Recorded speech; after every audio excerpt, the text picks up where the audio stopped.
Hello dear friends, Assalamu alaikum. Name of this speech is The Key to Prosperity, Happiness, Tranquility and Satisfaction for all mankind across all religions, all races, ethnicities and ages, and for both genders.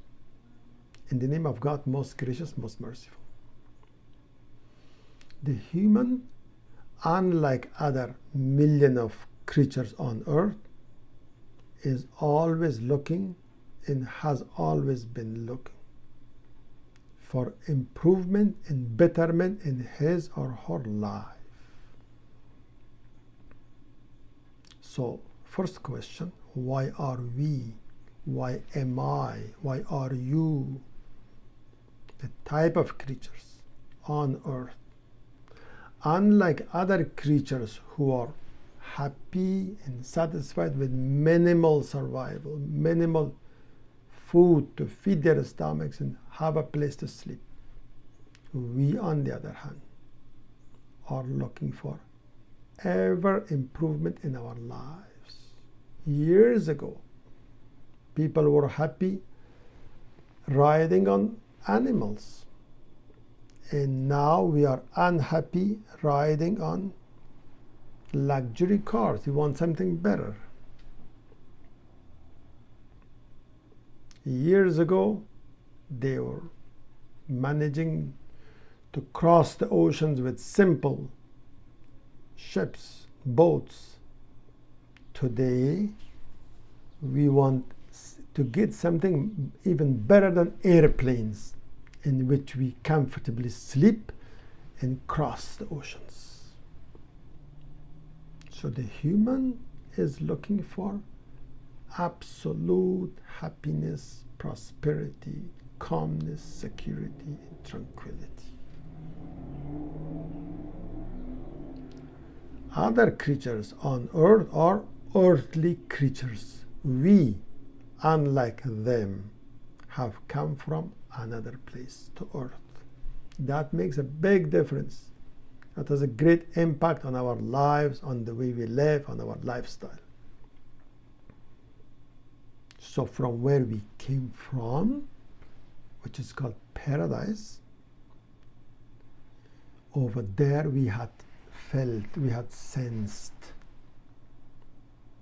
that absolute satisfaction, calmness, security, and peace, and happiness. Having come here to the earth, facing so many shortages and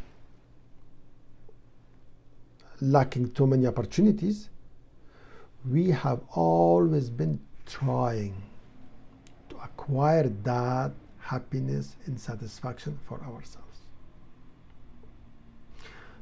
In the meantime, metaphysically, we humans are made of two forces. The two key components, the soul and the ego. By feeding these two forces, by responding to their requests, to their desires, we keep the human being, ourselves, happy and satisfied. But here is the trick. The more we feed the ego, or making an imbalanced situation between ego and soul, make us lose that happiness, prosperity, and satisfaction.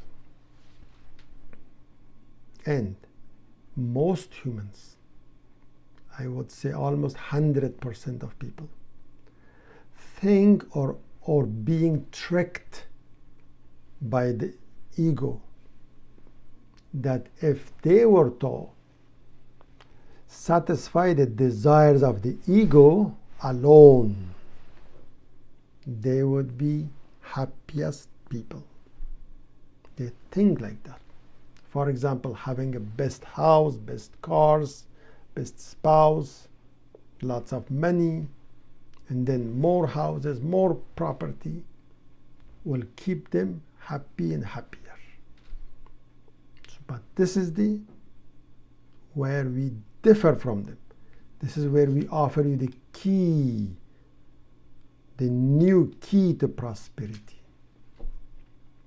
We are thinking wrongly. First of all, it's very important to keep a balance between ego and soul. The examples we give are all nourishments for the ego. We must nourish the soul. The more you gain property for your own self, you are nourishing your ego. The more you put your property at the service of others, you have fed your soul. The more you cheat in your dealings, you keep the ego happy. The more honest you are in your dealings, you have fed your soul. The more service you deliver to yourself, to your family, the ego is happy. The more service you deliver to others, you spend time to comfort others, you have fed the soul. So we humans, first of all, mostly are egocentric. We feed the ego as much as we could. We have even no idea about how to feed the soul, let alone the types of worships and connection with God, which is the best of soul's nourishments. But first of all, we have very imbalanced situation between ego and soul, between the nourishments of the ego and nourishments of the soul.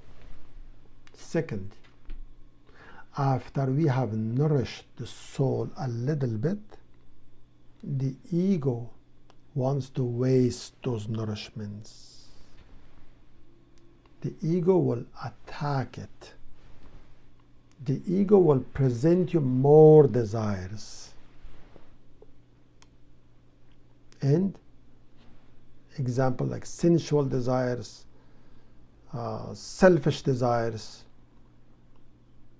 and put more pressure on you so that you satisfy extra luxury or additional desires of the ego. By doing that, you have wasted, you have cancelled the nourishment that you had provided to your soul. So this is very tricky. First of all, we do not feed the soul. We are unaware of how to feed the soul, what the nourishments of the soul are. Secondly, if for whatever reason we succeeded to help others, the ego wants to mention about it everywhere, and to gain reputation through that service. That's how the ego will take it away and eat it and digest it. Or other examples. After we have fed the soul, we feel extra sensual or angry or jealous of other people. So by satisfying the sensuality, jealousy, anger of the ego, we have wasted all this nourishments we had provided to the soul. So now where is the key? The key is here. feed the soul as much as you feed the ego, you will be the happiest person regardless of where you live, regardless of how rich you are, regardless of in what religion you belong. Moreover, after you have fed your soul, you have nourished your soul, discipline this ego. Don't let it steal this nourishment and consume it and digest it. Don't let it. You will feel pressured, a lot of pressure, to get angry, to get sensual, to cheat on something. And that's why, because you have nourished the soul, and now the ego wants to waste that nourishment, wants to spoil that food for the soul. So that is the key to prosperity for all mankind. Keep a balance between nourishments of the ego and nourishments of the soul. And after you have nourished the soul, don't let the ego, even though there will be a lot of pressure on you, but don't let the ego steal that nourishment and take it for itself. This complex issue cannot be explained in 10-15 minutes. Hopefully it gives you an idea, but we will explain it in many other clips, and you can even contact us for more details. Thank you very much for your time. Have a good day.